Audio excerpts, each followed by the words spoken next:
जी लॉगएट का जो next test है वो कंडक्ट होने जा रहा है 25 जून को, 25 जून 2023। अच्छा जी, लॉगएट की तैयारी के अंदर सबसे जो अहम चीज़ होती है वो होता है आपकी बेर एक्ट रीडिंग। बेर एक्ट रीडिंग के बाद आपका जो सबसे अच्छा एक होता है कि आप कोई भी एमसीक्यूज़ की अच्छी बुक ले लें, और उसके बाद जो सबसे अच्छा मेथड है या जो सबसे बेस्ट मेथड मैं जिसको कंसिडर करता हूँ वो ये है कि आप बेरेक्ट्स को रीड आउट करें, और उसके बाद जो हमारे ये मॉक टेस्ट की सीरीज़ हर बार कंडक्ट की जाती है आप इनको अटेम्प्ट करें। इस सीरीज़ के ज़रिए से एक तो आप खुद को एवेल्यूएट कर लेते हैं, दूसरा आपको पता चल जाता है कि आप इस वक्त कितने पानी में हैं और आपको अभी मज़ीद कितनी तैयारी की ज़रूरत है। दूसरी बात आपको ये होती है कि आपको एक एज मिलता है कि आप मेंटली तौर पे खुद को प्रिपेयर कर पाते हैं कि हाँ जी टेस्ट ऐसा होगा, मैंने ऐसे अटैम्प्ट करना है। ठीक है जी। तो ये टेस्ट है, आप इसको जो है वो अटैम्प्ट करें और ख़ुद को एवेल्यूएट करें, और जो एमसीक्यूज आपको ना आए काइंडली उनको याद कर लिया करें। क्वेश्चन नंबर 1 हमारे पास अवेलेबल है, please choose the correct from following. तो क्वेश्चन नंबर 1 का जो दुरुस्त ऑप्शन हमारे पास है वो है option B, code of criminal procedure 1898। अक्सर ऐसे होता है कि लॉग एक्ट के अंदर इस तरह का सवाल भी पूछ लिया जाता है। क्वेश्चन नंबर 2 है हमारे पास कंप्लेंट के हवाले से। कंप्लेंट को आम अल्फाज में हम इस्तगासा भी बोलते हैं। Complaint is a statement of accusation or allegation of fact or information put forth to। इस्तगासा जो है ये एलिगेशंस इसके अंदर होते हैं उस ऑफेंस से रिलेटेड जो कि हुआ हो, इसके अंदर इंफॉर्मेशन अवेलेबल होती है उस हवाले से, और ये जो कंप्लेंट है फाइल की जाती है मैजिस्ट्रेट को अंडर सेक्शन 200 सीआरपीसी। तो क्वेश्चन नंबर 2 का हमारे पास दुरुस्त ऑप्शन है option B, magistrate. Question number 3 है हमारे पास next available, how many sections are included in CrPC. तो क्रिमिनल प्रोसीजर कोड के अंदर 565 सेक्शंस शामिल किए गए हैं। तो क्वेश्चन नंबर 3 का जो दुरुस्त ऑप्शन है वो है ऑप्शन बी। क्वेश्चन नंबर 4 है हमारे पास, इंक्वायरी कंडक्टेड बाय। इंक्वायरी जो है ये हमेशा मैजिस्ट्रेट कंडक्ट करता है, जबकि इन्वेस्टिगेशन जो है ये पुलिस का काम है इन्वेस्टिगेशन करना, और जो इंक्वायरी है ये काम होता है मैजिस्ट्रेट का। तो inquiry conducted by magistrate option A जो है दुरुस्त है। Question number 5, under which section of CrPC police have the authority to arrest any person who has been concerned in any cognizable offense। अगर किसी शख्स ने कॉग्निजेबल ऑफेंस कमिट किया हो तो पुलिस के पास कौन से सेक्शन सीआरपीसी के तहत इख्तियार हासिल है कि वो विदाउट वारंट उस शख्स को अरेस्ट कर लें। तो वो सेक्शन है 54, सेक्शन 54 सीआरपीसी का पुलिस को ये अथोराइज करता है। तो क्वेश्चन नंबर 5 का दूसरा ऑप्शन है ऑप्शन जी। नेक्स्ट क्वेश्चन हमारे पास अवेलेबल है क्वेश्चन नंबर 6। क्वेश्चन नंबर 6 ये कह रहा है कि no police officer shall detain in custody a person arrested without warrant for a period longer than. कि कोई भी पुलिस ऑफिसर जो है किसी भी शख्स को अगर अरेस्ट करता है अपनी कस्टडी के अंदर लेता है विदाउट वारंट, तो वो मंदरजा झेल घंटों से जायद उस शख्स को डिटेन नहीं रख सकता। तो ये हैं 24 घंटे, 24 आवर्स, 24 आवर्स वो जो पुलिस ऑफिसर है डिटेनी को नियरेस्ट मैजिस्ट्रेट के पास पेश करेगा और रिमांड लेगा। तो ये कानून है। तो क्वेश्चन नंबर 6 का जो दुरुस्त ऑप्शन है वो है option B. Question number 7, whenever any court or officer in charge of a police station requires the production of a document or other thing, then such court shall issue the summons to produce such document। this provision is given in।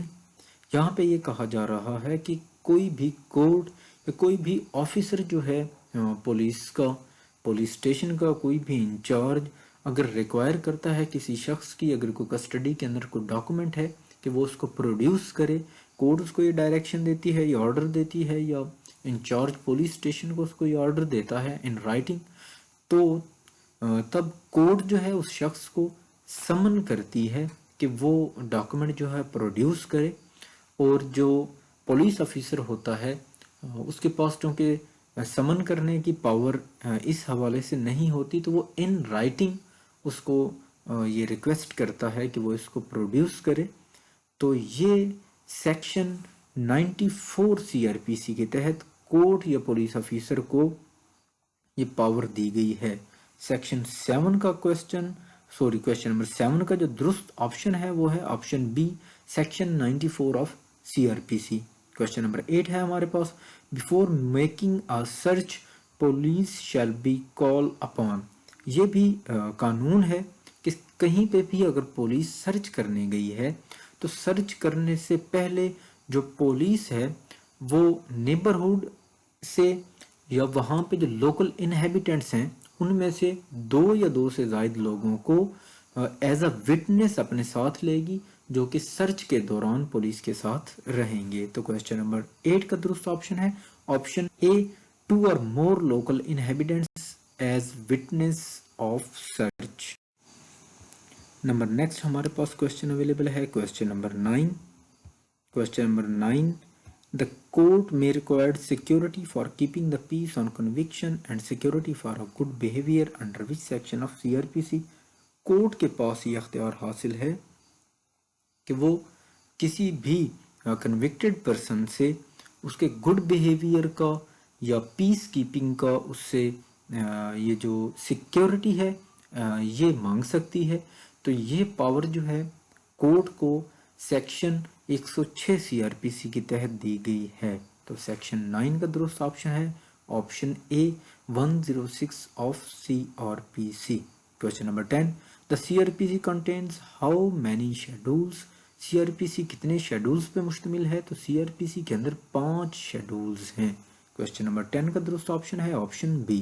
Question number 11, how many types of offences described in CrPC. CrPC के अंदर 2 types के offences हैं जो कि cognizable offences और non cognizable offences की सूरत में सीआरपीसी के अंदर बयान किए गए हैं। क्वेश्चन नंबर 11 का जो दुरुस्त ऑप्शन है option A, 2। Number next question हमारे पास अवेलेबल है question number 12, an offense in which bail can granted to the accused as matter of right is called। कौन से ऑफेंस के अंदर जो बेल है अक्यूज्ड को as a matter of right उसको दी जाती है, तो ये हैं बेलेबल ऑफेंसेस। तो क्वेश्चन नंबर 12 का दुरुस्त ऑप्शन है option B, bailable offences. Question number 13, in non cognizable offence there is need of warrant to arrest such person, true or false? False. Non cognizable offences के अंदर police को किसी भी शख्स को अरेस्ट करने के लिए वारंट की ज़रूरत नहीं पड़ती। तो क्वेश्चन नंबर 13 का दुरुस्त ऑप्शन है option B, false. Question number 14 है हमारे पास, in which section of CrPC mode of search a women is described. अगर वुमेन की जो है सर्च करनी है तो इस हवाले से जो मोड है वो डिस्क्राइब किया गया है सेक्शन 52 सीआरपीसी के अंदर। तो क्वेश्चन नंबर 14 का जो दुरुस्त ऑप्शन है वो है ऑप्शन बी। नंबर नेक्स्ट हमारे पास है available question number 15, which section of CrPC empowers a private person to arrest an offender. CrPC का कौन सा सेक्शन प्राइवेट पर्सन को किसी भी ऑथराइज करता है किसी भी ऑफेंडर को डिटेन करने का या पकड़ने का? तो क्वेश्चन नंबर 15 का जो दुरुस्त ऑप्शन है वो है ऑप्शन ए, सेक्शन 59।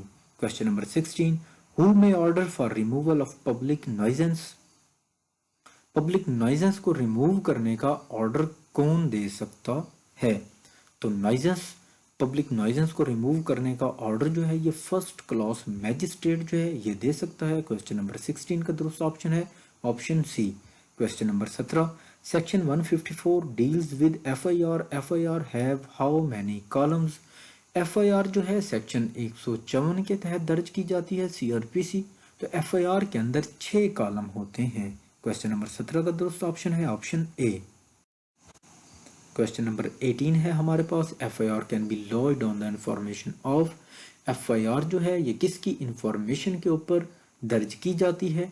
तो FIR को दर्ज करवाने के लिए कुछ स्पेसिफिक बंदे का होना ज़रूरी नहीं है, ये किसी के भी इन्फॉर्म करने पे दर्ज की जा सकती है। तो क्वेश्चन नंबर 18 का दुरुस्त ऑप्शन है option B, any person. Question number 19, first information report FIR is what type of evidence. FIR जो होती है ये कोलैबोरेटिव टाइप ऑफ एविडेंस होती है। तो क्वेश्चन नंबर 19 का दुरुस्त ऑप्शन है option A. Question number 20, investigation against a women accused in offence of Jinnah shall be conducted by. अगर ऑफेंस हो जिना का और उसके अंदर जो अक्यूज है वो विमेन हो, तो ऐसी सूरत में जो इन्वेस्टिगेशन है वो कानून ये कहता है कि पुलिस ऑफिसर जो कि SP रैंक से नीचे ना हो, मिनिमम SP रैंक तक का जो पुलिस ऑफिसर है वो इन्वेस्टिगेशन को कंडक्ट करेगा। क्वेश्चन नंबर 20 का दुरुस्त ऑप्शन है option B. Question number 21, under which section of CRPC police recorded the evidence from witnesses. Police जो है वो विटनेसेस को एग्जामाइन करती है, उनसे एविडेंस कलेक्ट करती है, उनके बयान कलमबंद करती है। ये किस सेक्शन CRPC के तहत पुलिस ऐसा करती है? तो ये सेक्शन 161 के तहत किया जाता है। क्वेश्चन नंबर 21 का दुरुस्त ऑप्शन है option A. Question number 22, under which section of CRPC police may take remand of accused. Police ने किसी शख्स को अरेस्ट किया तो पुलिस के ऊपर लाजिम है कि वो with in 24 hours investigation complete करे। अगर वो इन्वेस्टिगेशन कंप्लीट नहीं होती विद इन 24 आवर्स, तो ऐसी सूरत में पुलिस उसका रिमांड लेगी अंडर सेक्शन 167 CRPC के। तो क्वेश्चन नंबर 22 का दुरुस्त ऑप्शन है option A 167। Question number 23, magistrate can give remand maximum. Magistrate जो है ज़्यादा से ज़्यादा कितने दिन का रिमांड दे सकता है, या रिमांड कितने दिन का होता है? अक्सर लोगों को इस हवाले से कन्फ्यूजन होती है, कुछ लोग 14 दिन कहते हैं, कुछ लोग 15 दिन कहते हैं। एक्चुअल जो रिमांड है वो 15 दिन का होता है, 14 दिन का नहीं होता।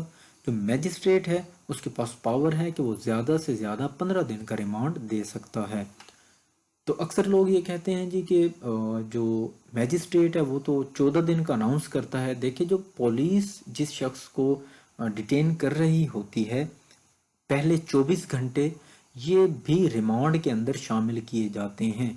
24 घंटों का एक दिन ये बन जाता है और 14 दिन तक आगे मैजिस्ट्रेट खुद से दे देता है, तो ये मिला के 15 दिन बनते हैं। इस तरह magistrate can give remand maximum of 15 days, यानी कि वो पिछले 24 घंटे भी इंक्लूड किए जाते हैं रिमांड के अंदर। तो टोटल रिमांड 15 दिन का बन गया। क्वेश्चन नंबर 23 का दुरुस्त ऑप्शन है option B 15 days. Question number 24, police officer can summon to attend investigation. Police officer के पास क्या ये अख्तियार होता है कि वो समन करे किसी भी शख्स को कि वो इन्वेस्टिगेशन का हिस्सा बने? यस, ट्रू, उसके पास ये अख्तियार होता है। क्वेश्चन नंबर 24 का दुरुस्त ऑप्शन है option A. Question number 25, complaint under section 200 of CRPC shall be recorded. जो कंप्लेंट है सेक्शन 200 के तहत जो की जाती है, जो कि इस्तगासा दायर किया जाता है, ये ज़रूरी है कि ये ओथ ऑन ओथ इसको रिकॉर्ड किया जाए। तो क्वेश्चन नंबर 25 का दुरुस्त ऑप्शन है option A. Question number 26, appeal against order of additional session जज शैल लाइड टू। एक ऑर्डर जारी किया एडिशनल सेशन जज ने, इसकी अपील हम कहाँ पे करेंगे? आया हाई कोर्ट करेंगे, या कोर्ट ऑफ सेशन करेंगे, या सुप्रीम कोर्ट में करेंगे? तो क्वेश्चन नंबर 26 का जो दुरुस्त ऑप्शन है वो है ऑप्शन ए, हाई कोर्ट। तो एडिशनल सेशन जज के फैसले के खिलाफ हम हाई कोर्ट से रजू करेंगे, ऑप्शन ए दुरुस्त है। Question number 27, there is no appeal in summary trial. Summary trial के अगेंस्ट अपील नहीं की जा सकती, समरी ट्रायल के बाद अपील नहीं होती। तो क्वेश्चन नंबर 27 का दुरुस्त ऑप्शन है option A. Question number 28, if an acquittal is passed by any court other than high court, total time period for appeal to high court is.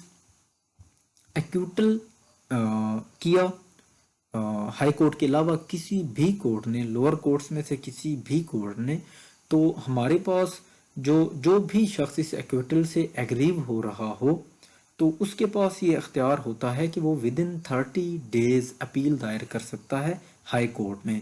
तो question number 28 का जो दुरुस्त ऑप्शन है वो है option B 30 days. Question number 29, appeal is admissible on matter of, जो criminal appeal है ये एडमिजिबल होती है on the matter of law and fact. तो क्वेश्चन नंबर 29 का दुरुस्त ऑप्शन है option C both. Question number 30, section 496 deals with bail of, जो सेक्शन 496 है ये बेलेबल ऑफेंसेस के हवाले से बेल्स जो होती हैं उनके साथ डील करता है। तो क्वेश्चन नंबर 30 का दुरुस्त ऑप्शन है option A. Question number 31, section 497 of CrPC deals with bail of, section 497 किस बेल के साथ डील करता है? तो ये ऐसे ऑफेंसेस के बेल के साथ डील करता है जो कि नॉन बेलेबल हों, नॉन बेलेबल ऑफेंसेस। 31 का जो दुरुस्त ऑप्शन है वो है option B. Question number 32, protective bail is given by, protective bail भी बेल की एक काइंड है, तो ये दी जाती है हाई कोर्ट की जानिब से। प्रोटेक्टिव बेल हमेशा ग्रांट की जाती है हाई कोर्ट के लिए। अगर किसी शख्स ने प्रोटेक्टिव बेल लेना हो तो वो हाई कोर्ट से रजू करेगा। क्वेश्चन नंबर 32 का दुरुस्त ऑप्शन है option. Question number 33, in pre arrest bell attendance of accused is, pre arrest bell लेने के लिए क्या अटेंडेंस जो है अक्यूज्ड की बेल लेते वक्त ज़रूरी है? कोर्ट के अंदर उसका प्रेजेंस होना ज़रूरी है। Yes it is necessary. Pre arrest bell लेने के लिए जो अक्यूज्ड पर्सन है उसका कोर्ट के अंदर हाजिर होना ज़रूरी है। तो क्वेश्चन नंबर 33 का दुरुस्त ऑप्शन है option A. Question number 34, CrPC is what type of law, CrPC जो है ये प्रोसीजरल लॉ है, इसके अंदर प्रोसीजर दिया गया है, इट इज प्रोसीजरल लॉ। तो क्वेश्चन नंबर 34 का दुरुस्त ऑप्शन है option A. Question number 35, investigation shall be conducted by, investigation जो है ये पुलिस की जानिब से कंडक्ट की जाती है। तो क्वेश्चन नंबर 35 का जो दुरुस्त ऑप्शन है वो है option B. Question number 36, under which section of CrPC search of house can be made in search of stolen property, किस प्रोविजन या किस सेक्शन के तहत सीआरपीसी के हाउस की सर्च जो है हम पुलिस जो है कर सकती है स्टोलन प्रॉपर्टी को ढूंढने के लिए? तो ये प्रोविजन जो है प्रोवाइड की गई है सेक्शन 98 सीआरपीसी के अंदर। तो क्वेश्चन नंबर 36 का दुरुस्त ऑप्शन है option A, section 98 of CrPC. Question number 37, under which section of CrPC magistrate may dispense with personal attendance of the accused, magistrate के पास ये अख्तियार हासिल होता है कि वो अक्यूज्ड पर्सन को हाजिरी से इस्तिस्ना दे सकता है। तो ये जो उसको पावर है मैजिस्ट्रेट को ये प्रोवाइड की गई है सेक्शन 205 सीआरपीसी के तहत। सेक्शन 30 सॉरी क्वेश्चन 37 का दूसरा ऑप्शन है option A, section 205। Question number 38, which section of CrPC deals with cancellation of bail, अगर आपने बेल को कैंसिल करवाना है, कैंसिलेशन ऑफ बेल के लिए सेक्शन 497 सब सेक्शन 5 जो है ये डील करता है। तो क्वेश्चन नंबर 38 का दुरुस्त ऑप्शन है ऑप्शन सी। नंबर नेक्स्ट हमारे पास है question number 39, bail has how many kinds, bail की मुख्तलिफ जगह पे मुख्तलिफ काइंड्स मेंशन की जा रही हैं। कहीं पे ये 3 काइंड्स भी आ रही हैं और कहीं पे ये 4 काइंड्स भी आ रही हैं। तो मेरे हिसाब से ये 4 काइंड्स बन रही हैं। जो बेसिक काइंड्स हैं वो हैं 2, प्री अरेस्ट बेल और पोस्ट अरेस्ट बेल, लेकिन आगे इनकी काइंड्स भी हैं इंटरिम बेल और प्रोटेक्टिव बेल। तो क्वेश्चन नंबर 39 का जो दुरुस्त ऑप्शन मेरे हिसाब से है वो है option C, 4 kinds. Question number 40 है हमारे पास, bail after conviction is given under, अब बेल जो है कन्विक्शन के बाद भी ग्रांट की जा सकती है या की जाती है।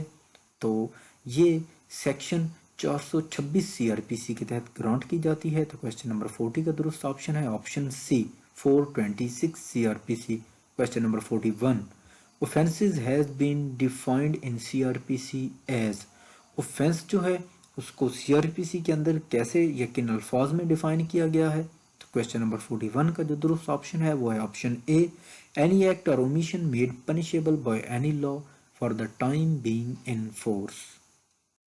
Question number 42, can confession made to a police officer be proved. जो कन्फेशन पुलिस ऑफिसर के सामने किया जाता है, क्या ये कोर्ट के अंदर प्रूव किया जा सकता है? तो इसका जो दुरुस्त ऑप्शन है वो है option B, no. Police officer के सामने कोई भी आप कन्फेशन कर लें, इसकी लॉ के नज़दीक या कोर्ट के नज़दीक कोई वैल्यू नहीं है। Question number 43, in non bailable cases release of accused on bail depends upon discretion of. Non bailable cases के अंदर जो रिलीज है करना अक्यूज्ड को या उसकी जो बेल है, ये खालिस्तान डिस्क्रिशनरी पावर है कोर्ट की। तो ऑप्शन जो 43 क्वेश्चन का ऑप्शन सी जो है ये दुरुस्त है। Question number 44, petition of habeas corpus can be made before. Habeas corpus की जो पिटिशन है ये कोर्ट ऑफ सेशन के सामने भी की जा सकती है अंडर सेक्शन 491 सीआरपीसी, और हाई कोर्ट के सामने भी की जा सकती है। तो क्वेश्चन नंबर 44 का जो दुरुस्त ऑप्शन है वो है option C, both. Question number 45 है हमारे पास, in complaint if the magistrate is not competent to take cognizance then what he do. इस्तगासा के अंदर आपने इस्तगासा दायर किया मैजिस्ट्रेट को, मैजिस्ट्रेट के पास ये अख्तियार हासिल नहीं है, उसको इस जो ऑफेंस जो अक्रेंस हुई है उसके ऊपर कोई कॉग्निजेंस उसको हासिल नहीं है, then what he do, he may return the complaint for presentation in competent court, and option B, if complaint is not in writing, direct the complainant to the proper court। दोनों सूरतों में वो complaint जो है अगर writing की सूरत में उसके पास आई तो वो वापस कर देगा कंप्लेनेंट को और डायरेक्शन देगा कि आप कॉम्पिटेंट कोर्ट में जाएं, और अगर वो राइटिंग में नहीं थी तो ऐसी सूरत में जब कंप्लेनेंट अपीयर होगा तो वो कंप्लेनेंट को डायरेक्शन कोड देगी कि आप प्रॉपर कोड के अंदर जाएं। तो क्वेश्चन नंबर 45 का दुरुस्त ऑप्शन है option C, both A and B. Question number 46 है हमारे पास, the judgment needs to be delivered in open court. Judgment जो है ये ओपन कोर्ट के अंदर डिलीवर की जाती है। तो क्वेश्चन नंबर 46 का दुरुस्त ऑप्शन है option A. Question number 47, which court confirms the punishment of death. जब भी किसी शख्स को डेथ पनिशमेंट दी जाती है कोर्ट ऑफ सेशन की जानिब से, तो ऐसी सूरत में उसकी जो तौसीक है वो करती है हाई कोर्ट। तो क्वेश्चन नंबर 47 का दुरुस्त ऑप्शन है option A, high. Question number 48, section 164 of CrPC deals with recording of statement before. Section जो 164 है सीआरपीसी का, इसकी जो स्टेटमेंट होती है ये रिकॉर्ड हो सकती है मैजिस्ट्रेट फर्स्ट क्लास और सेकंड क्लास के सामने। तो क्वेश्चन नंबर 48 का दुरुस्त ऑप्शन है option A. Question number 49, trial is a judicial proceeding which ends in. Conviction की सूरत में भी ट्रायल की जो प्रोसीडिंग्स हैं उसकी एंडिंग हो सकती है, और एक्विटल की सूरत में भी। तो क्वेश्चन नंबर 49 का जो दुरुस्त ऑप्शन है वो है option C, both A and B. Question number 50 है हमारे पास, under which section of CrPC police submitted challan in court. Police जो है किस सेक्शन के तहत चालान जो है उसको सबमिट करवाती है कोर्ट के अंदर, तो वो है under section 173 of CrPC. Question number 50 दुरुस्त ऑप्शन है वो है ऑप्शन ए। तो थैंक यू सो मच, आज का टेस्ट यहीं पे एंड हुआ। तो जो अपने मार्क्स हैं काइंडली वो यहाँ पे मेंशन कर दें, शुक्रिया।